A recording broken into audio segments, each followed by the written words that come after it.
this is an iHeart podcast. Guaranteed human. Introducing the all-new Mazda CX-5, featuring more connection. Hey Google, where's the nearest Pilates class? Safety that has your back. More discovery on the scenic routes. More passion in the details. And more control in changing weather. The all-new Mazda CX-5. More to move every side of you. See it in 5 films at MazdaUSA.com/5sides. Google is a trademark of Google LLC. Sequences shortened and simulated. Hey, and welcome to The Short Stuff. I'm Josh, and there's Chuck, and Jerry's wandering around the halls somewhere, stuffed to the gill like a fattened goose with miso. Gross. Oh, yeah. Mm-hmm. That makes it better. I saw her, like, she eats balls of miso, doesn't even chew them, just swallows them like a duck. And they get stored in her liver, and eventually we will kill Jerry and eat that liver, and it's going to be delicious. I'm surprised that a miso manufacturer and distributor hasn't, I guess they don't manufacture it, but packager has not tried to custom brand a miso Jerry brand. I think maybe we should do that. Maybe not my best idea. It's not a bad idea, though. You know what I'm saying? Sure. Like, it's not one that just makes you go like, let's just keep talking and pretend you didn't say that. I appreciate that. Like, there's a few bucks in it for us, I think, down the road. All right. Okay. So we're talking about fat and liver because if you translate the word fatty liver into the French, it comes out to be foie gras, which you may have heard of before. You may have even eaten before. Nope. You may detest. Yes. But it's like one of the most controversial foods ever. And I mean, like, seriously, you could have never even seen this stuff and have just heard those words. And you probably are aware that it is an extremely controversial food. Yeah, and this is something I've never tried, and certainly because of the practice, but even before I knew how it happened, I just don't eat organ meats. And fattened goose liver just would not appeal to me anyway. I don't like pâtés and stuff like that, so it never would have been on my culinary radar anyway. I have to admit that on a visit to Italy, I ate any kind of organ meat. I'm sure. Literally morning, noon, and night for days on end. And it was just a dream. Oh, God. The thing is there's a lot of people out there who say, hey, fat boy, why don't you quit eating that stuff? Because there's a lot of animals that suffered to make that. And they have a really good case, so much so that there have been bans specifically on foie gras. In fact, in New York in 2019, they passed a ban, Bill 1378, that prohibits, get this, storing, maintaining, selling, or offering to sell force-fed products or food containing force-fed products, which is basically targeting foie gras because foie gras is a force-fed product, hence the controversy associated with it. That's right. India, Australia, California, other places that have banned foie gras from being, I guess, at least sold and served in restaurants. Mm-hmm. And the practice you're talking about, this force feeding, is it called gavage? I believe so, yeah. That's how I would say it. Gavage. And this goes way, way back to, at least Egypt, when they were force-feeding these geese, when they saw that it, quote, developed, that waterfowl developed large fatty livers after eating large amounts in preparation for migration. Yeah. And then this goes to the Mediterranean and then into France, where a lot of our culinary traditions were born. And there was a chef there named Jean-Joseph Klaus, or Klause. That'd probably be German, Klaus. Right. And he is credited with creating the first foie gras in 1779 and patenting it in 1784. Yeah, and he got 20 pistols from King Louis XVI saying, thanks a lot, pal, for creating foie gras. I love it. I slather it on my naked body every night. Go shoot some geese. So, they're like this is based on this idea that ducks and geese naturally fatten up, storing fat on the liver. They store it under their skin too, like we do. We also store fat on our liver, but geese and ducks are just evolutionary aces at storing fat in their liver. And it just so happens that somebody said, I wonder what that tastes like. And they tried it and were like, this is astounding. And most of the time when you have pate, it's or foie gras, it is in a pate form, which is to say it looks a lot like cat food. Yes, Same it consistency, very similar color, maybe even a similar smell. It's the taste that really differentiates it. Not just the taste, but also the price. They can get up to like $80 a pound, usually $40 to $80 a pound for foie gras, which is a lot of money for a pound of any kind of food. But one of the reasons why is the production is so labor intensive, right? Yeah, big time. And then also the stuff that goes in along with it, like very fine brandies, truffles. It's about as decadent a food as you can find. Yeah, it just really reeks of, I guess it reeks of Henry VIII or King Louis the 16th and people like that who got gout when they were in their 20s and just surrounded themselves with fats and meats and liver organ meats and things like that. I'm sure I'm making you hungry. I'm about to vomit. A little bit. I'm just remembering all the terrines. But if you're on the other side of the coin and you are into animal rights and stuff like that, you might say, hey, ducks hyperventilate sometimes. Sometimes they bleed. Sometimes they are shackled when you are force feeding them. They rallied for that bill, the 1378 bill that you were talking about, and you can be fined anywhere from $500 to $2,000 starting in 2022 in New York City. Yeah, when it takes effect. Or I guess all of New York, or maybe just New York City. So you would think what's controversial about this? It's just rotten, it's wrong, it's mean, all to produce like one of the most decadent foods around. Like there's really nothing controversial about that. It sounds pretty one-sided, and a lot of people feel that way. There is, however, another side that argue against it, and we will visit them right after this.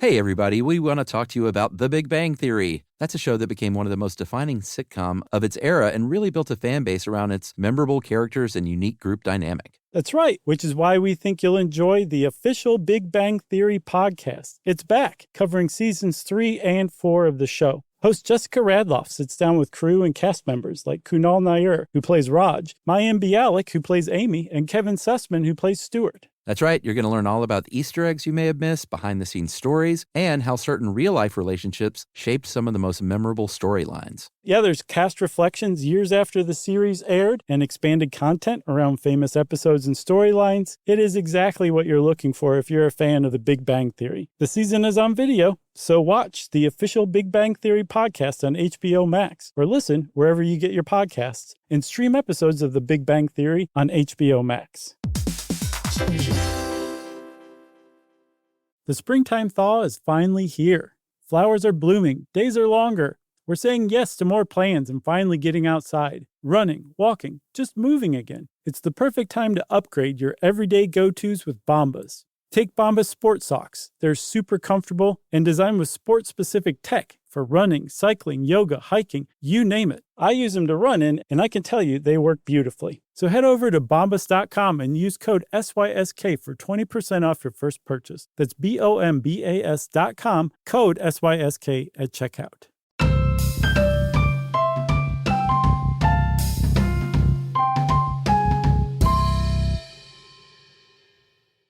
All right, so there's a lot of people out there, Chuck, that say, we hear what you're saying, but you're all dumb and you're wrong. And they actually say it like that a lot. A lot of like chefs, especially celebrity chefs, have actually taken a stand in favor of foie gras, saying that it's unfairly targeted. One of the reasons I read a couple of posts on Serious Eats in defense of it. And they said, this is a type of food that's associated with the very rich. It's really easy to get people riled up because you hear things like force feeding and jamming tubes down animals' necks and making their liver 10 times their normal size. You put all that together and, foie gras becomes unfairly targeted.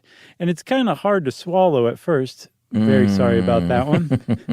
The idea that anybody would defend force feeding an animal to fatten its liver to 10 times its size so that gout-ridden old Richies can eat a little bit of this stuff.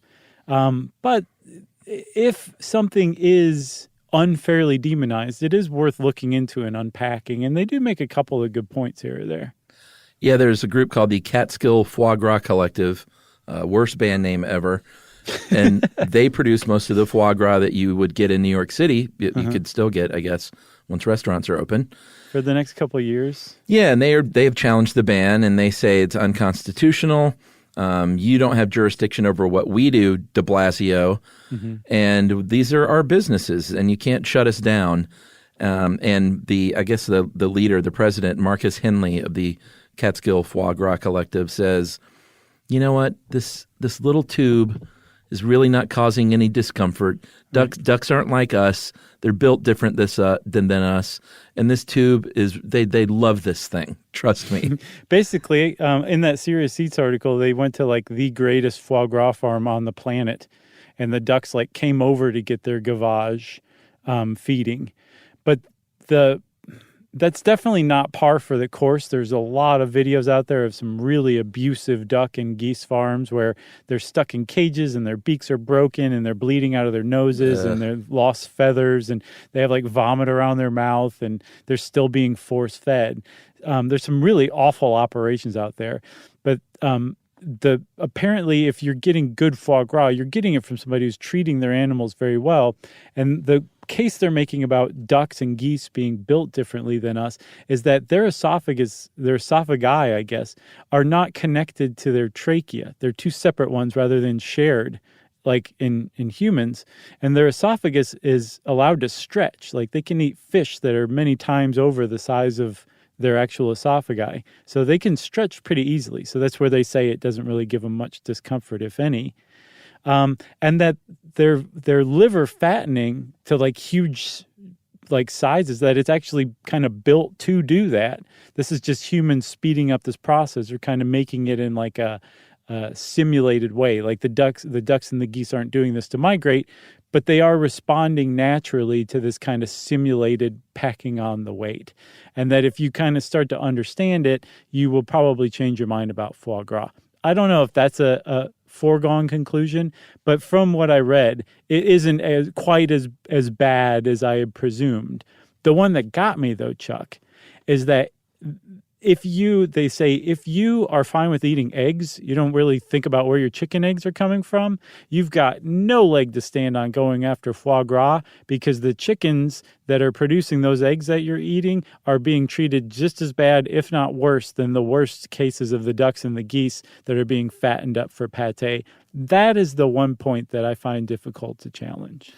Well, yeah, I mean, I very famously worked in the chicken farming industry, unfortunately, as a marketing person, and it's terrible. But these days, you can get chickens from one of your neighbors, most likely, and that's what we do. Yeah. It does smell like a whataboutism, I think it smells like it because it very much is exactly that. Yeah. So I mourn foie gras. I don't think I can really eat it anymore. I haven't eaten it in a very long time, but I do have my memories with it of the livers of dead, abused ducks that I've eaten. So I'm sorry, ducks. I'm sorry, geese. Quack. That's okay. Quack.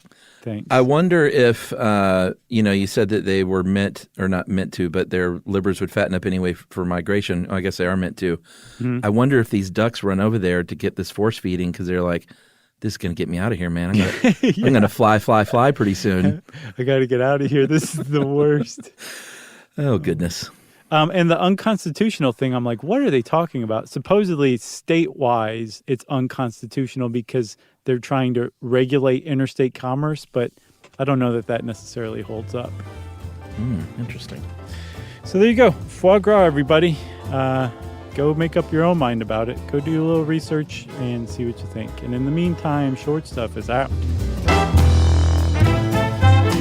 Stuff You Should Know is a production of iHeartRadio's How Stuff Works. For more podcasts from iHeartRadio, visit the iHeartRadio app, Apple Podcasts, or wherever you listen to your favorite shows.